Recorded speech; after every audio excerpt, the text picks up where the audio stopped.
kita tentunya akan mau belajar dari seorang tokoh wanita yang tadi saya katakan namanya banyak dipakai oleh orang ya.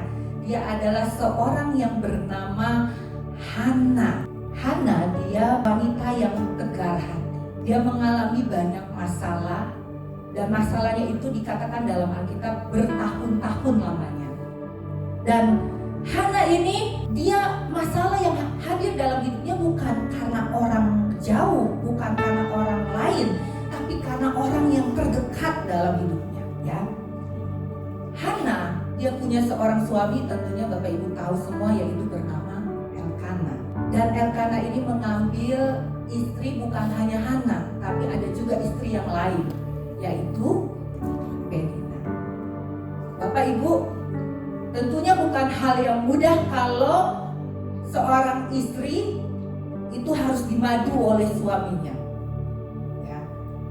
Bapak-bapak senyum ya kalau soal madu-madu, bapak-bapak senyum. Dan itu bukan hal yang mudah buat seorang wanita ketika dia harus hidup satu rumah, satu tempat tinggal, dan dia harus berbagi suami.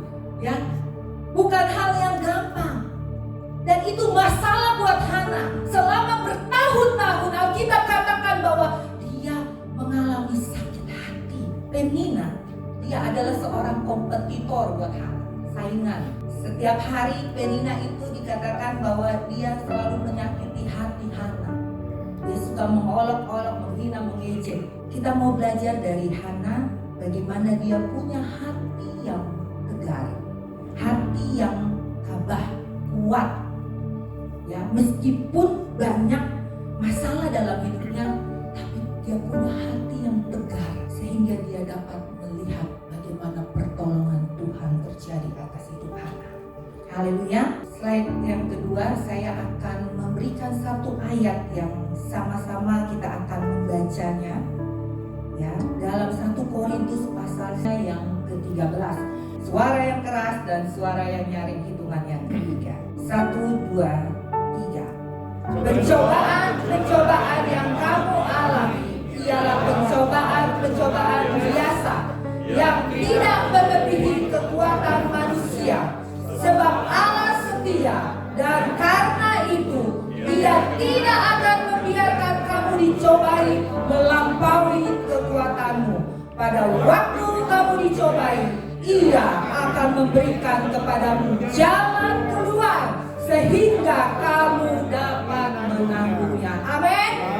Haleluya. Bapak Ibu, kita akan melihat apa sih intisari dari ayat ini. Ada 5 poin Bapak Ibu yang saya akan bagikan dari ayat 1 Korintus pasalnya yang ke-10 ayat 13 ini. Mengatakan bahwa pertama adalah bagaimana kita menghadapi persoalan. Tentunya dikatakan ayat yang kita baru baca adalah pencobaan yang kamu alami ialah pencobaan biasa. Haleluya. Katakan kepada samping kiri kanan saudara, persoalan kita itu biasa. Persoalan kita biasa. Katakan persoalan kita itu biasa. Haleluya. Bapak Ibu, tentunya dengar baik-baik. Orang di luar sana tanpa Tuhan mereka bisa mengatasi masalahnya. Apalagi kita yang punya Tuhan, yang punya Allah yang luar biasa, kita pasti dapat mengatasi persoalan hidup kita. Amin. Amin. Persoalan itu biasa. Haleluya. Haleluya. Puji Tuhan. Yang kedua, tidak melebihi kekuatan kita. Haleluya. Siapa yang memastikan bahwa persoalan itu tidak melebihi kekuatan kita? Persoalan itu tidak melebihi kekuatan kita. Amin. Sebelum persoalan datang menghampiri hidup kita, ya ada timbangan Tuhan, ada timbangannya Tuhan. Diukur dulu persoalan itu.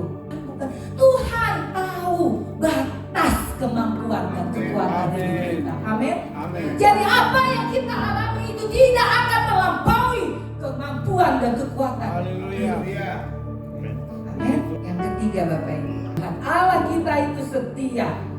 Ia Allah bukan hanya setia ketika kita datang menyembah Dia, tapi juga Dia Allah yang setia ketika kita menghadapi persoalan. Amin. Dan yang keempat, katakan dengan yakin bahwa selalu ada jalan. Amin. Haleluya, selalu ada jalan keluar. Yesus menjamin persoalan yang kita hadapi akan ada selalu jalan keluar. Amin. Yesus, dia adalah jalan. Amin. Firman Allah katakan dia jalan kebenaran dan hidup. Jadi tidak ada persoalan yang tidak dapat